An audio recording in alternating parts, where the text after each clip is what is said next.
ഒന്നാമത്തേത് അള്ളാഹുവിനോടുള്ള ഇഷ്ടത്താൽ, എൻ്റെ ലില്ല വഫില്ല, അള്ളാഹ്ക്ക് വേണ്ടിയിട്ട് നൽകുക, അള്ളാഹിൻ്റെ പ്രീതിക്കായി നൽകുക. അതൊരു പ്രധാനപ്പെട്ട സ്ഥാനമാണല്ലോ, ഒരു ഉയർന്ന മക്കാമാണല്ലോ.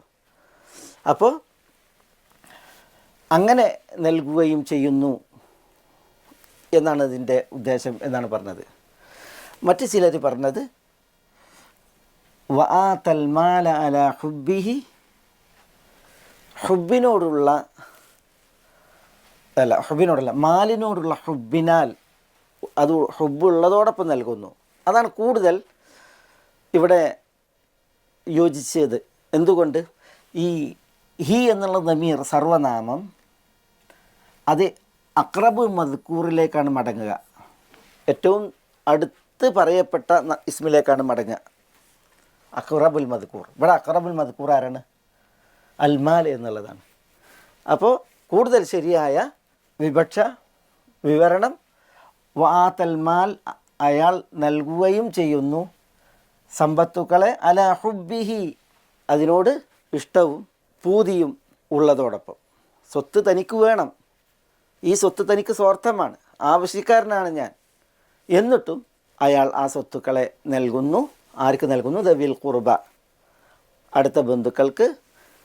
പിന്നെ അല്ലാഹു സുബ്ഹാനഹു വ തആല പറഞ്ഞ ആളുകൾ ഇവിടെ പറഞ്ഞല്ലോ, ആർക്കൊക്കെയാണ് സ്വത്തുക്കളെ അതിനോട് ഇഷ്ടമുള്ളതോടൊപ്പം നൽകുന്നു? 1 ദവിൽ ഖുർബ, 2 അൽ യതാമ, 3 അൽ മസാക്കീൻ, 4 ഇബ്നു സബീൽ, 5 അസ്സായിലീൻ, 6 വഫിർ റിഖാബ്.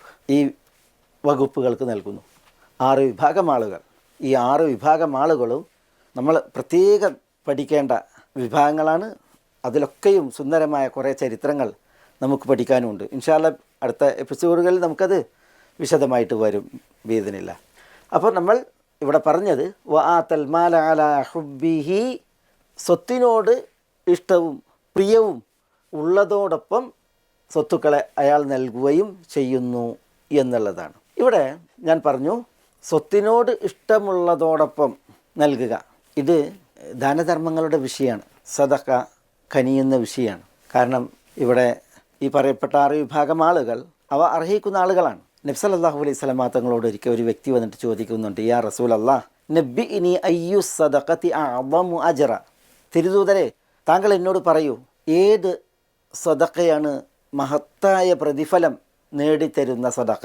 അവർ റസൂലുള്ളാഹി സ്വല്ലല്ലാഹു അലൈഹി വസല്ലം തങ്ങൾ പറഞ്ഞത്, അൻത തസദ്ദഖ വ അൻത സഹീഹുൻ ശഹീഹുൻ, നീ ആരോഗ്യവാനായിരിക്കെ സ്വത്തിനോട് സ്വാർത്ഥതയുള്ളവനായിരിക്കെ നീ സദഖ ചെയ്യലാണ്. ചില നിവേദനങ്ങളിൽ വ അൻത സഹീഹുൻ ഹരീസുൻ എന്നാണ്. നീ ആരോഗ്യവാനാണ്, ഹരീസുൻ സ്വത്തിനോട് ആർത്തിയുള്ളവനാണ്, അങ്ങനെ ഇരിക്കെ നീ സദഖ ചെയ്യലാണ് ഏറ്റവും പ്രതിഫലമുള്ള സദഖ എന്ന് നബി സ്വല്ലല്ലാഹു അലൈഹി വസല്ലം തങ്ങൾ പറഞ്ഞു. ചില നിവേദനങ്ങളിൽ തഖ്ശൽ ഫഖറ വ തഅമലുൽ ഗിന, ദാരിദ്ര്യം നീ ഭയക്കുന്നു, ധന്യത ഐശ്വര്യം നീ കൊതിക്കുന്നു, ആ സമയത്ത് നീ നിർവഹിക്കുന്ന സദഖ.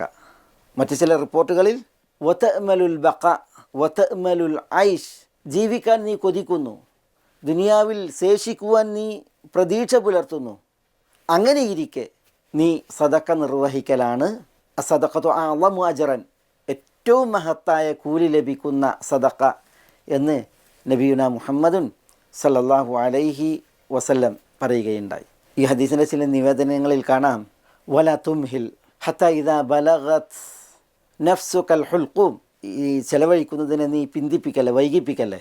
ആത്മാവ് തൊണ്ടക്കുഴിയിലെത്തിയിട്ടുണ്ട് എങ്കിൽ അപ്പം നീ പറയും, മാലീലി ഫുലാൻ മാലീലി ഫുലാൻ, എൻ്റെ സ്വത്ത് ഇന്ന ആൾക്കുള്ളതാണ്, എൻ്റെ സ്വത്ത് ഇന്ന ആൾക്കുള്ളതാണ്, വസിയത്ത്. എപ്പോൾ? മരിക്കാൻ കിടക്കുമ്പോൾ. നബി സ്വല്ലല്ലാഹു അലൈഹി വസല്ലം തങ്ങൾ അനുബന്ധം പറഞ്ഞത് അലാ വഹുവ ലഹും വ ഇൻ കരിഹ്, മനസ്സിലാക്കിക്കോ, അറിഞ്ഞോ, നിൻ്റെ സ്വത്ത് അവർക്കുള്ളതാണ്. നീ ഇഷ്ടപ്പെട്ടിട്ടില്ലെങ്കിലും ശരി, നിനക്ക് അനിഷ്ടമാണെങ്കിലും ശരി, സ്വത്ത് അവർക്കുള്ളതാണ്. കാരണം നിൻ്റെ റൂഹ് പോവുകയാണ്, അതോടുകൂടി സ്വത്ത് അത് മാലോകർക്കുള്ളതാണ്, മറ്റുള്ളവർക്കുള്ളതാണ്. അപ്പോൾ മാലീലി ഫുലാൻ മാലീലി ഫുലാൻ എന്ന് പറഞ്ഞിട്ട് കാര്യമല്ല.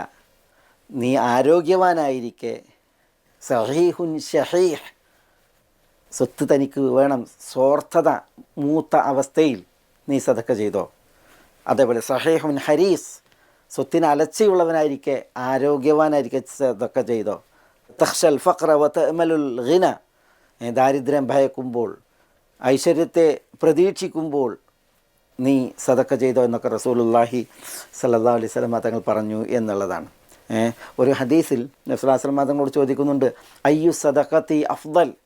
ആദ്യത്തെ നിവേദനത്തിൽ അയ്യു സദഖത്തി അഅ്ളമു അജ്റൻ എന്നാണ്. ഇവിടെ അയ്യു സദഖത്തി അഫ്ദലു, ഏറ്റവും ശ്രേഷ്ഠമായ സദഖ ഏതാണെന്ന് ചോദിക്കുമ്പോൾ റസൂലുള്ളാഹി സ്വല്ലല്ലാഹു അലൈഹി വസല്ലം തങ്ങൾ പറയുന്നുണ്ട്, ജുഹുദുൽ മുഖിൽ. ജുഹുദുൽ മുഖിൽ എന്ന് പറഞ്ഞാൽ എന്താ? വളരെ കുറച്ച് സ്വത്തുള്ള ഒരു വ്യക്തി തന്നാലാകുന്നത് സദക്ക ചെയ്യലാണ്. അപ്പോൾ വളരെ കുറച്ചുള്ളൊരു സ്വത്തുള്ളൊരു വ്യക്തിക്ക് ആ സ്വത്തിനോട് വളരെ ഹുബ്ബായിരിക്കും. അത് തനിക്ക് വേണം, തനിക്ക് സ്വാർത്ഥമാണ്, തനിക്ക് വേണം എന്ന അവസ്ഥയിലായിരിക്കും. അപ്പം അതിൽ നിന്ന് സദക്ക ചെയ്യുക എന്ന് പറഞ്ഞാൽ ഏറ്റവും ശ്രേഷ്ഠമായ സദക്ക. ഇവിടെ അതാണ് പറയുന്നത്, വ ആതൽ മാല അലാ ഹുബ്ബിഹി, സ്വത്തിനോട് ഇഷ്ടവും പ്രീതിയും ഉണ്ടായിരിക്കെ അയാൾ സ്വത്ത് നൽകുകയും ചെയ്യുന്നു. അത്തരക്കാരുടെ ബിർറ്, അതാണ് സാക്ഷാൽ ബിർറ് എന്നാണ് ഇവിടെ അല്ലാഹു സുബ്ഹാനഹു വ തആല പറയുന്നത്. വ ആതൽ മാല അലാ ഹുബ്ബിഹി,